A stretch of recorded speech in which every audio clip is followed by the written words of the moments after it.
I'ma keep it a bean. Stick to the script, every scene. This from last year, but they clean. Say to say, I'ma take something else, but it's winning team. Charlie Sheen, fam gang, the regime. I'm from Piney Green. What's good, Shellitronnn here, the most woke, no joking. I'm back to give them a brand new video, and I'm gonna keep it a Bowberry biscuit here. It's gonna kind of hurt me to make this video. It's really gonna hurt me to grade the Charlotte Hornets 2019 draft. It's only 3 picks, but there are some things here that I liked, some things that I didn't like, and I won't get into how maybe the team should have traded that first pick or whatever. It's kind of hard to anticipate that kind of thing. So first off, PJ Washington.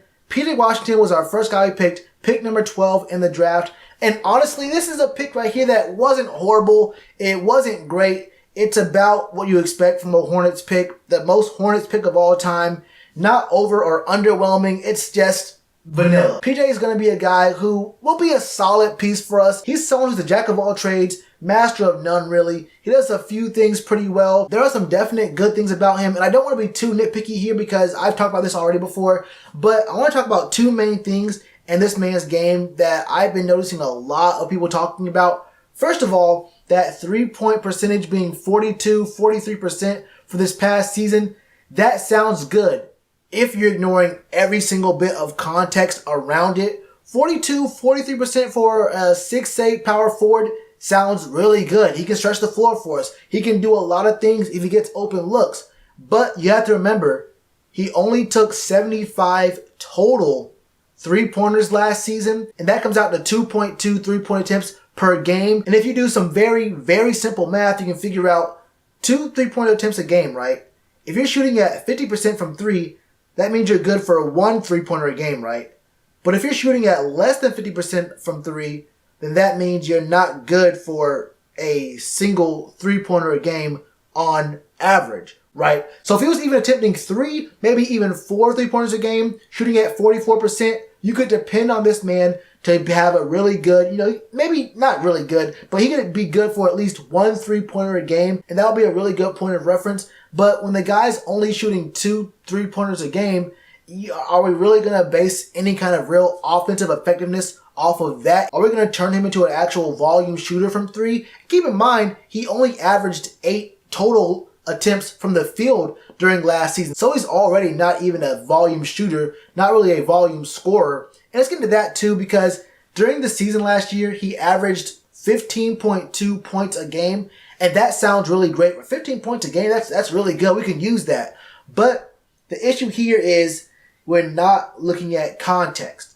This is an issue right here. If you look at the box score, if you're only looking at one thing and focusing laser sight on that one thing, you lose sight of the bigger picture. So if you will, here's a bigger picture right here for you. This is sportsreference.com. It shows PJ Washington's season game log. This first part is from the 2017 season.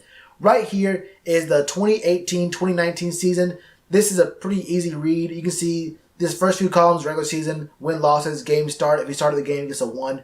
And this first real column is minutes played. And the last column to the far right is points scored. And you can see here, I won't go over every single game, but in the first game against Duke, 8 points scored in 17 minutes. Then 3 points scored in 20 minutes against Southern Illinois. 25, 19, 19. It's a good stretch of points here. But then after this 3-game stretch of a really good scoring, his next 3 games, 6 points in 27 minutes, 8 points in 19 minutes, 9 points in 28 minutes. PJ is extremely inconsistent when it comes to scoring. I won't go over every single number here you can see, but you can see that just looking through it right now, there are some very big inconsistencies. I'm going to put the link to this in the description below. What you'll notice here is that 11 games this season, he scored 20 or more points. And then 11 other games this season, he scored 10 or less points.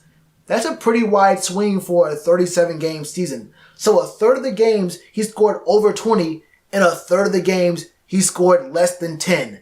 That's wild, bro. Look, 15 points a game sounds good until you realize you might see some games where he scores 3 total points in 32 minutes, like he did against Vanderbilt. That kind of context is something you have to keep your eye on here, because if you're just looking at box score, if you're only listening to what the blurbs these guys on TV are talking about, or the really short write-ups on these guys and breakdowns on these guys, you will miss some very nuanced context here that is very, very important when you talk about evaluating a talent from a guy and evaluating what you'll be getting out of a guy here. So for me, it sounds like I'm hating on PJ Washington, but I'm really not.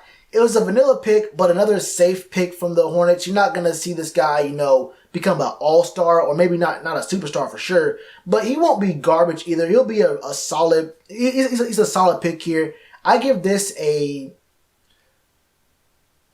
one I want to say B minus. I want to say B minus, maybe even a C plus plus, only because in this draft, guys who picked after him, people would have probably wanted to get Sekou, but I'm okay with not picking him up. He's in that same kind of realm. Tyler Herro, who got picked after him, I'm not really all that high on that either.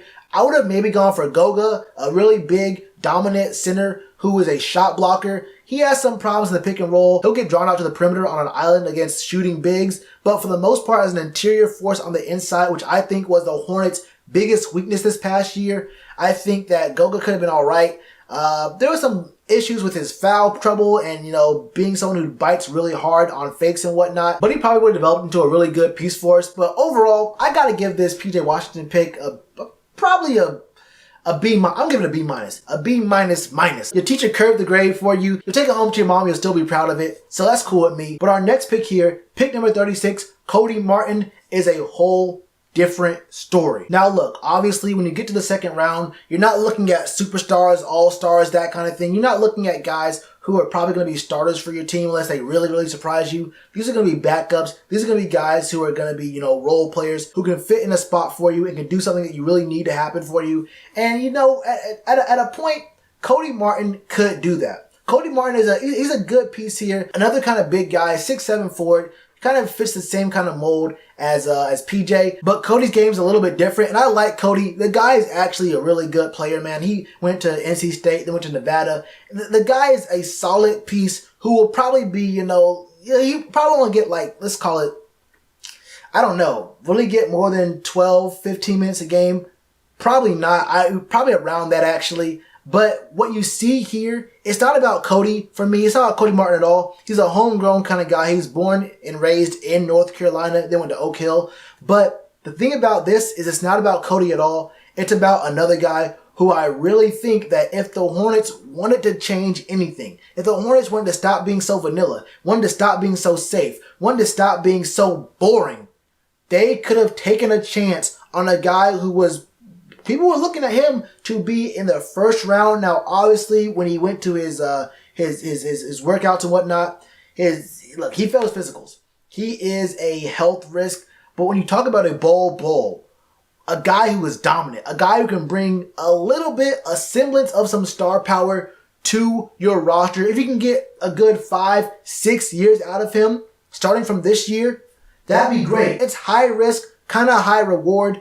But that's what you need when you're a franchise with nothing. It's really hard to put into words when you know your team has a ceiling of what? Being a 7th seed, a first round exit in the playoffs as presently constructed. It's not a really good look. And if Kemba is gone, and maybe if Jeremy Lamb is going to be gone this year, you need to have some kind of semblance of star power. With Bull, you could have taken a chance there. You could have taken a shot there. So for me, it's not all about Cody, but with a shot to get Bull, I have to give this pick a C minus, probably a D plus, because of the potential to get an actual player that can get guys excited to play, get fans excited to be there. A missed opportunity right here by being vanilla, by being safe, by being boring. Now, our last pick here was Daelin McDaniels. Off top, an F minus pick. F minus. If there was a grade lower than that, incomplete, you fail the grade. I don't know what it's going to be, but Jalen McDaniels is the worst pick possible. I would have rather we picked a guy who wasn't even drafted than Jalen. Trade the pick. What can you get for 52? I don't know, but trade the pick for a second round pick next year or in 2 years or in 3 years. Jalen McDaniels is garbage.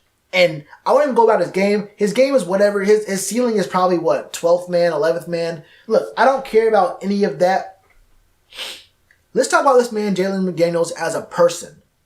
In high school, he had not one, but 2 criminal court cases for sexually related crimes. All right, so first off, and I use the word at least in the next couple minutes here, at least is, for lack of a better phrase here, because there's nothing at least about this guy.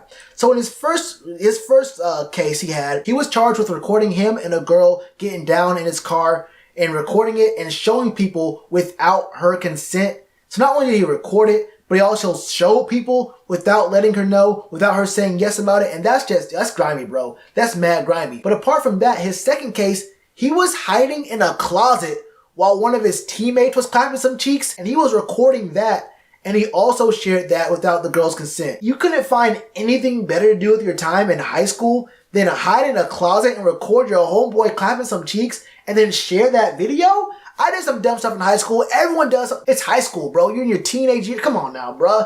If he was just smoking a little bit of weed, maybe even selling some weed, getting in fights, maybe stealing from the mall, that'd be one thing. But this?